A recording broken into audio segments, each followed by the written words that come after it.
At the time of this writing, Death Stranding sits at a lukewarm 82% on Metacritic, and we all know that anything below 90% isn't worth the time of day.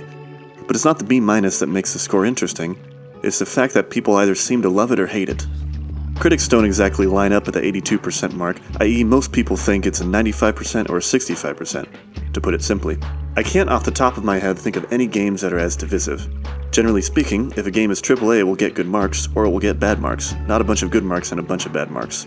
Some outlets go as far as to give Death Stranding a 2 or 3 out of 5, and I just can't think that would ever be the case for any other major AAA game with this level of polish and detail, unless it's something like Battlefront with consumer gouging microtransactions. Due to this divisiveness, I must admit I didn't plan to play the game, and I instead listened to the warnings of reviewers who told me Kojima was too far up his own ass, the writing sucked, the core gameplay was a slog until 10 hours in, etc. It wasn't until my friend told me how head over heels he was for the title that I decided to play it for myself. And boy am I glad I did.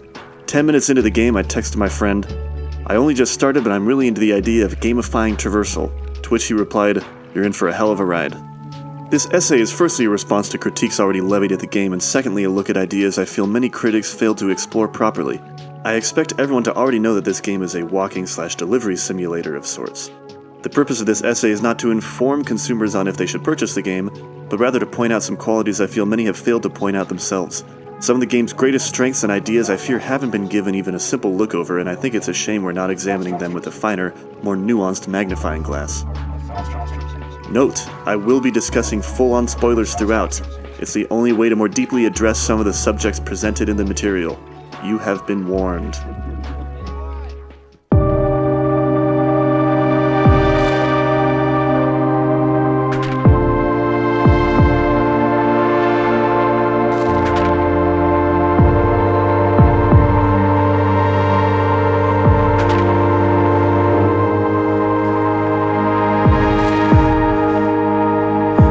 Death Stranding is equal parts brutally bleak and blissfully optimistic, and it's this juxtaposition that makes for a profound, affecting experience that stays with you long after the game is over.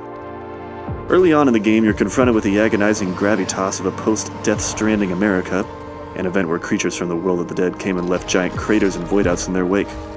It also rains timefall, which causes everyone and everything caught in it to age. I don't know about you, but this prospect is so staggeringly scary, as in, how in the world do you live your life in such a fear-inducing dystopia, that I wouldn't want to keep on living under these conditions. So then our first order is to cremate a body, because if we don't, the BTs, beach things, creatures from the world of the dead, will consume it and cause an explosion to happen. We, acting as Sam Bridges, meet a leading member of the corpse disposal team and begin on our merry way to take a trip up to the incinerator via a BT-infected route. This overwhelming, shoulder-burdening bleakness is presented in only the first hour. These are men risking their lives to cremate a body, dead by suicide actually, so that other people don't die. And it's their job. There's a whole unit devoted to this sort of thing. It weighs pretty heavily. Immediately after this, you're tasked with burning the body of your own mother, and Sam doesn't bat an eye. It's all par for the course at this point. Thus it would stand to reason that living a good life in such a world is depressingly impossible. And here's where I relate to Sam the most. Sam's character has been criticized as being an asshole, as being too quiet, too gruff, what have you. But I think that's a bit unfair. For instance, the dying wish of Sam's mother, the president of the ECA, is to reunite America with Bridges and Strands and Knots and Porters, and the only reason Sam reluctantly agrees is because he wants to save his captive sister on the other side of the country. He says America is dead, and maybe humanity too. Why bother trying? No, I'm through with this. I said my goodbyes to all of you when I said them to Bridget. I don't blame him. I would feel the exact same. This game might be the darkest piece of media I've ever consumed, yet amidst this crushing, corpse-laden liturgy is an incomparable optimism. Every other supporting character in the game is so sure that we can reunite America, bring people back together, make things like they once were, etc. Sam has told countless times that he will save the country and connect everyone again. I mean, they say it over and over and over. We'll get back to that in a bit.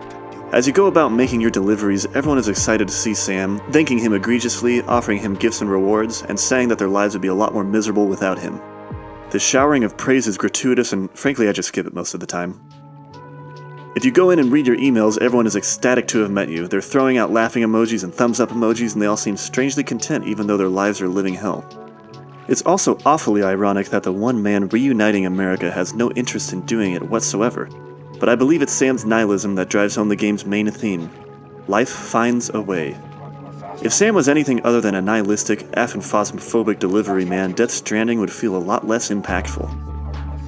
I think overall this game's positive message shines through its forebodingly dark exterior. It's a message that even though things might seem impossible, there are still many who are willing to work to make it all possible again.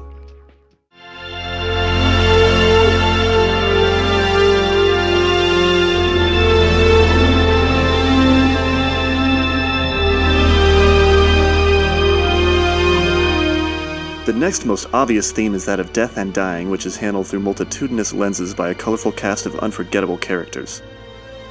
Sam can't die. He's a repatriate. He's a repatriate because, at the end of the game, it's revealed that he has already died before and brought back to life by the Ka of his adopted mother Bridget. I'd hazard to guess this condition contributes to his nihilism. He's seen too much. He's like Bill Murray in the middle of Groundhog's Day when he just doesn't care anymore and wishes it was all over. So he does what he wants to, which is deliver packages, in order to get by and make his life not a living hell. Dead Man is made up of other people's body parts much like Frankenstein's monster. He's over 60% other people and he often questions, both in cutscenes and in extensive interviews, just who he really is. Can he call himself himself when he's only 40% himself? What does it mean to be using other people's organs to such extremes?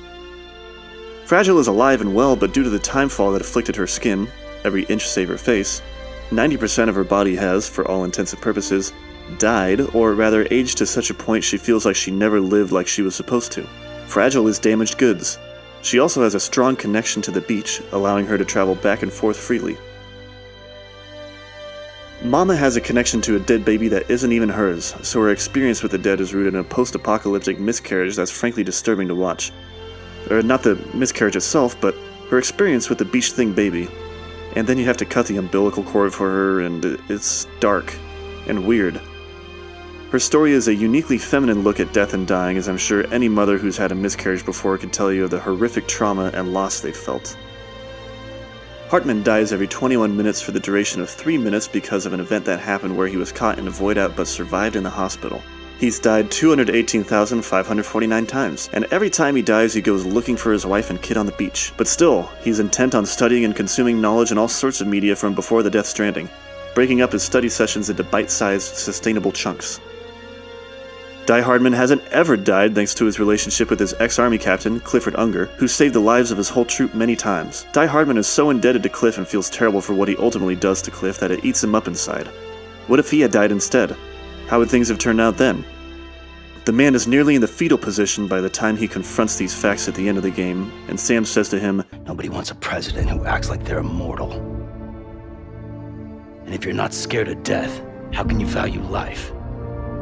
And life is pretty fucking fragile right now. Cliff Unger is arguably the most tragic. His wife loses all brain function 7 months into her pregnancy, and he is then forced to abandon his baby, the first bridge baby, aka the fetus that bridges the world between the living and the dead, or else die trying.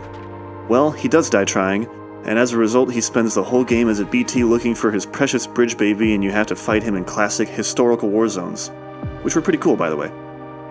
My favorite line of the whole game comes at the tail end when Sam and Cliff are having a surreal, time-warping experience, and Sam is holding the fetus version of himself in his hands and says to Cliff, Is this me?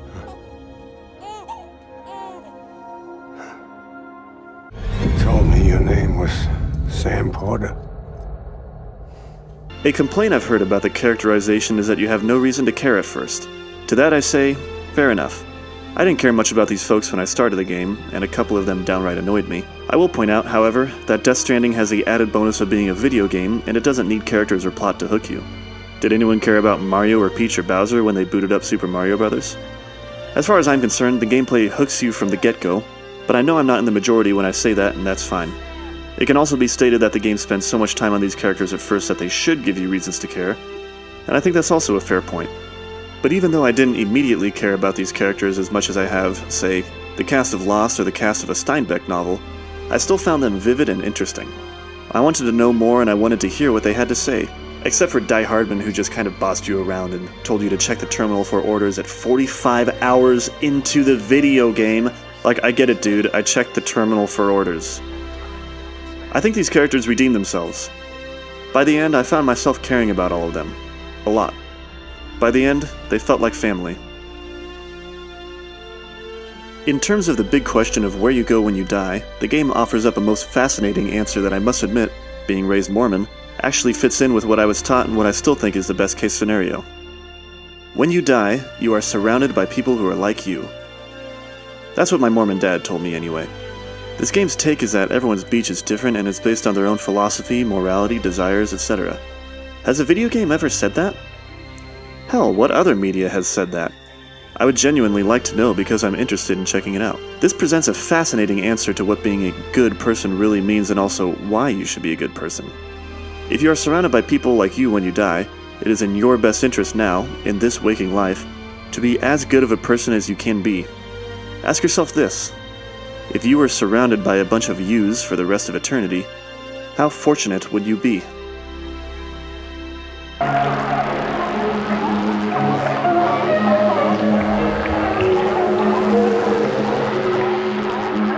Lastly is the theme of social media and addiction. This once again ties into the theme of blissfully ignorant optimism, which I'll circle back to shortly. American social psychologist Jonathan Haidt has studied social media's adverse effects on the youth and has cautioned us against our abuse of it. Depression is at an all-time high amongst teenage girls, as are suicide attempts. It's easy to see why. We are always our best selves on social media, and it's very hard at that age to separate reality from hyperbole. All my girlfriends went out and had fun, but I'm just home watching Netflix. Don't they like me? How is their skin so flawless when mine is freckled and pimpled? Teenage girls are constantly volunteering themselves to be inundated with unfair comparisons due to Instagram filters, perfect hair and makeup, etc.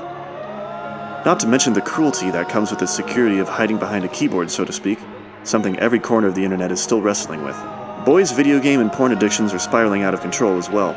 Instead of meeting friends and girls in real life, they've become reliant on Xbox Live and Discord, porn and cam girls. This lack of genuine femininity, and the overwhelming anxiety-inducing pressure that there's nothing to be done about it, has led to increased levels of depression and suicide in boys as well.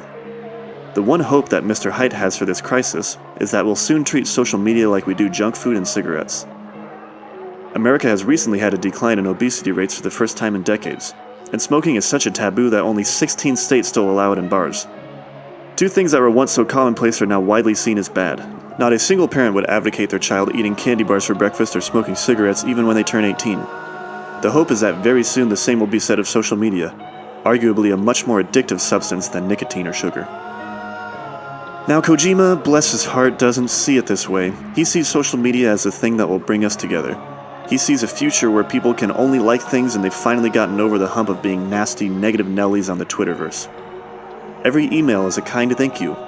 Every package delivered is a thumbs up. Every sign is a wish to keep on keeping on. This, of course, makes for a fabulously addictive gameplay experience.